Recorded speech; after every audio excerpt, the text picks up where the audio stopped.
To get started on our banana bread oatmeal, we are just going to need a few simple ingredients, and those are 3 ripened bananas. We have half a cup of steel-cut oats, 1 tablespoon of maple syrup, 1 teaspoon of vanilla extract, and then 1/2 of a teaspoon of cinnamon. Now we're also going to be doing this on the stovetop. I have many Instant Pot steel-cut oat recipes, so if you're looking to use the Instant Pot, I recommend heading over there. You can always use a similar recipe. But for this recipe, we have all these ingredients. We're going to be doing this on the stovetop, and then we're also going to be using 2 cups of water. And to mix it, we're going to need a mixing spoon, which a big thank you to my sister, the Midwest Vegan Queen, for coming up with this awesome Christmas gift, and then just a knife to cut the bananas up. And it's going to be really simple. We're going to have it on the stove at a low to medium heat for around 25 to 30 minutes, stirring occasionally, and we're going to have a great breakfast, great lunch, great dinner, great dessert, however you want to eat it, whenever you want to eat it. It's going to turn out great. So I'm going to get started with cutting up these bananas.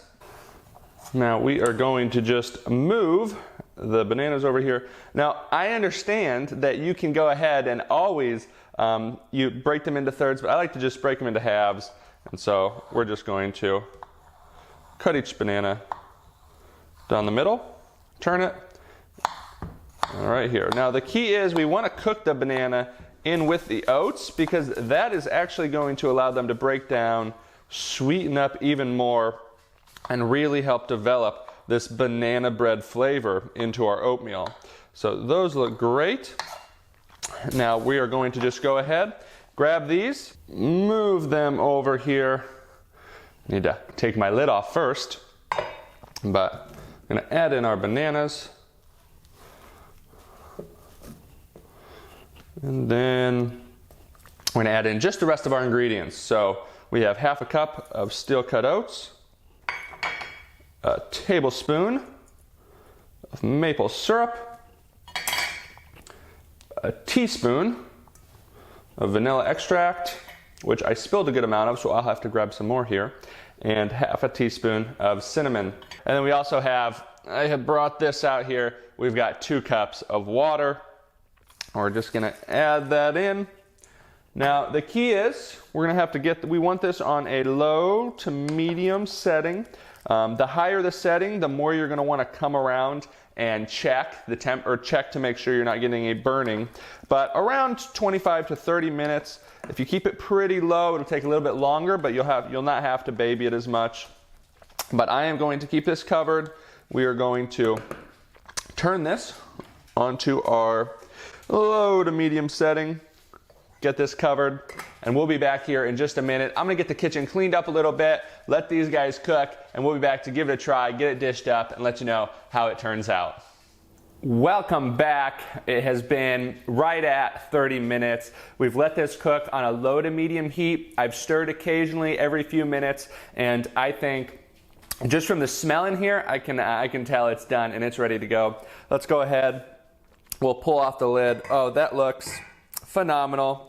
I'm gonna go in and just stir it around. Make sure there's no water or anything in there, but that looks and smells absolutely delicious. Here, I'll open it up here so we can show the camera a little bit, but a really good porridge type consistency.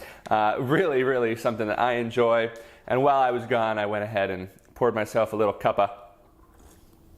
But this is a great breakfast, one that I enjoy with Dr. Miller and myself. And this recipe will serve about 2, maybe 1 very, very hungry person, but 2 people. You can always add in some more fresh fruit or really anything else that you'd like on top of this, but this will fill you up for sure. I went ahead and got a bowl and just something to help spoon it out with. So we'll get a little bit of it. Now, I will mention that this recipe will also be, it's here, there's a link to it here, but it'll also be on my website, plantbasedgabriel.com. It's uploaded on YouTube, and yeah, so it should be everywhere here by the time you're seeing this, but really great consistency. the bananas have broken down to where they become almost not caramelized, but you get similar to that flavor. They become really, really sweet, and they really bring it all together.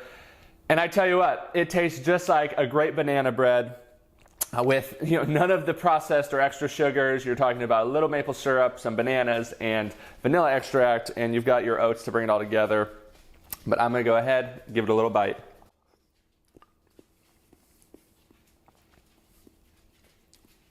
That is so, so good.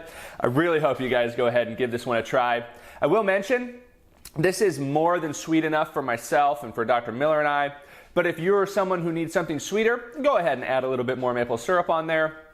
It's not going to hurt. It just will, just make it a little bit sweeter. You can always add in more cinnamon if you'd like. I normally will sprinkle some cinnamon on top, but all in all, it's a great dish, a really easy to make dish, whole food, plant-based, tasty. And one I really hope you guys enjoyed. If you did enjoy it, it really helps if you go ahead and like and share this post so that others can see it, so that others can see how easy and delicious it can be to eat a whole food plant-based diet. And like I mentioned previously, this recipe, my past and previous recipes, adventures on our vegan and organic farm, updates on weight loss, things like that can all be found on my website, plantbasedgabriel.com, where you can subscribe or you can just go whenever you'd like and see if any new recipes are up. But this recipe will be there, and I will hopefully see you there soon. But I am Plant-Based Gabriel. I thank you guys so very much for watching, and hopefully I'll see you on another recipe video shortly.